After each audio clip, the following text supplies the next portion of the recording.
قال الله سبحانه وتعالى: أعوذ بالله من الشيطان الرجيم. بسم الله الرحمن الرحيم. حامين. تنزيل الكتاب من الله العزيز الحكيم.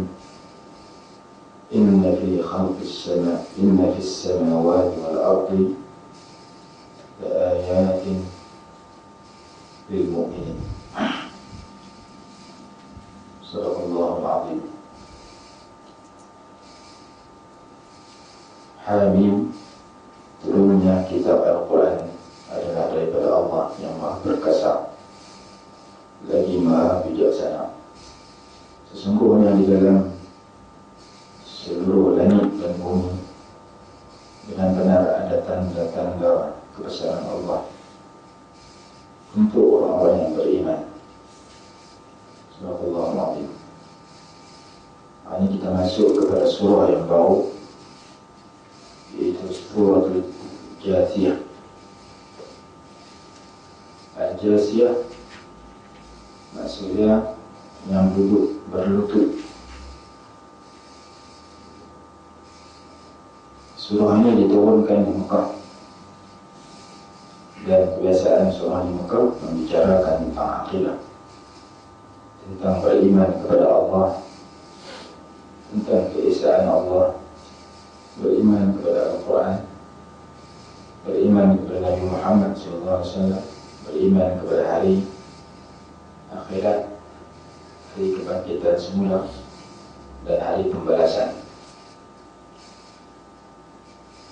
Pembicaraan dalam surah ini membicarakan tentang dalil bukti di atas keesaan Allah Subhanahu wa Ta'ala, dan surah ini dimulakan dengan perbicaraan tentang Al-Quran.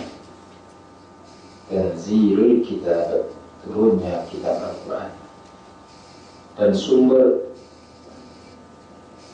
datangnya Al-Quran yaitu daripada Allah Subhanahu wa Ta'ala yang Maha Perkasa pada pemerintahannya, yang Maha Bijaksana pada ciptaannya, yang menurunkan kitab Al-Quran ini sebagai rahmat kepada hamba-hambanya, agar ia menjadi panduan cahaya yang menerangi jalan kebahagiaan dan kebaikan kepada manusia. Kemudian Allah Subhanahu wa Ta'ala menyebut dalam surah ini tentang tanda-tanda yang mensabitkan kewujudan Allah dalam bentuk alam ini. Pada langit, pada kejadian langit ada tanda, pada kejadian bumi yang luas ada tanda, pada kejadian langit yang indah ada tanda kewujudan dan kebesaran Allah. Pada ciptaan manusia lah, binatang-binatang ternak, makhluk-makhluk yang ada merupakan tanda-tanda kepada kewujudan dan kebesaran Allah. Pada pertukaran malam dan siang, Allah mempermudahkan angin, hujan, juga ada tanda. Semuanya itu merupakan tanda yang menjelaskan tentang kebesaran dan keagungan Allah serta kekuasaan dan keesaannya. Kita akan jumpa dalam surah ini. Kemudian perkara yang keempat, surah ini membicarakan tentang orang-orang yang melakukan dosa kesalahan, yang mendustakan Al-Quran, yang mendengar ayat-ayat Al-Quran, akan tetapi mereka hanya mendengar. Pendengaran mereka itu bukan menambahkan keimanan, tetapi menambahkan rasa sombong dan angkuh. Dan Al-Quran ini memberi amaran kepada orang yang sedemikian dengan azab yang pedih yang bakal mereka temui di dasar neraka. Perkara yang kelima, surah ini membicarakan tentang nikmat-nikmat Allah yang begitu besar, yang begitu banyak kepada hambanya, supaya hambanya bersyukur, dan supaya hambanya memikirkan nikmat-nikmat yang diberikan, dan supaya hambanya mengetahui bahwasanya Allah itu Maha Esa, dan Dialah yang memberikan segala nikmat yang zahir dan batin, dan Dialah yang mencipta dan memberi rezeki kepada hamba-Nya. Yang keenam, surah ini tentang Allah Subhanahu wa Ta'ala telah memberikan kemuliaan kepada Bani Israel dengan berbagai kemuliaan. Diberikan kurniaan, kebaikan, akan tetapi mereka membalas nikmat yang diberikan oleh Allah itu dengan bersifat degil dan maksiat. Mereka tak bersyukur di atas pemberian Allah. Mereka derhaka, degil dan menolak ajaran Allah. Dan Allah menceritakan tentang sikap orang-orang yang melampaui batas, yang melakukan dosa terhadap seruan para Rasul yang mulia. Dan surah ini menceritakan bahawasanya Allah Maha Adil. Allah tidak akan menjadikan orang yang berdosa itu sebagaimana orang yang melakukan kebaikan. Allah akan membalas orang yang berdosa dengan sebab dosanya. Allah akan membalas orang yang baik dengan sebab kebaikannya. Allah akan membalas orang jahat dengan sebab kejahatannya. Allah akan membalas orang yang berbakti dengan sebab kebaktiannya.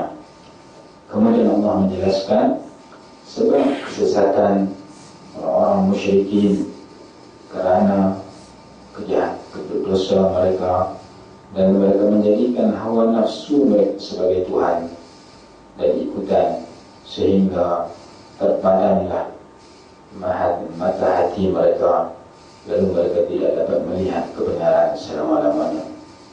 Dan surah ini ditutup dengan menyebut balasan yang adil pada hari kiamat, di mana manusia akan terbahagi berdua, satu masuk syurga dan satu lagi masuk neraka. Dan surah ini dinamakan dengan surah Al-Jathiyah kerana huru-hara yang berlaku pada hari kiamat, pada hari perhitungan dan pembalasan, di mana manusia pada hari itu merasa takut dan mereka duduk melutut menanti hisab, menanti perhitungan dan pembalasan. Dan Allah sebut dalam ayat ini, dalam surah ini, satu perkataan yang menyebabkan ianya diberi nama dengan surah Al-Jathiyah.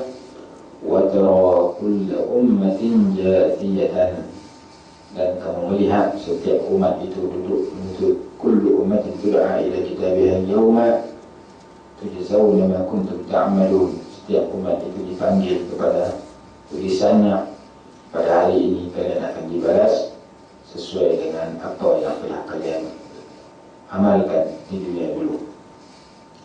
Ia merupakan hari yang menakutkan, yang menyebabkan berubahnya kanak-kanak. Kata dalam ayat yang lain, ayat dalam surah Al-Hajj. InsyaAllah esok kita sambung permulaan surah Al-Jathiyah ini. Esok hari Jumaat, esok kita baca hadis, kita sambung hari Ahad yang akan datang. A'udzubillahi minasyaitonir rajim. Bismillahirrahmanirrahim. Alhamdulillahi rabbil alamin. Wassalatu wassalamu ala sayyidina maulana Muhammadin asyrafil anbiya'i wal mursalin wa ala alihi wa sahbihi ajma'in. Allahumma anfa'na bima 'allamtana wa 'allimna ma yanfa'una warzuqna ilman yanfa'una.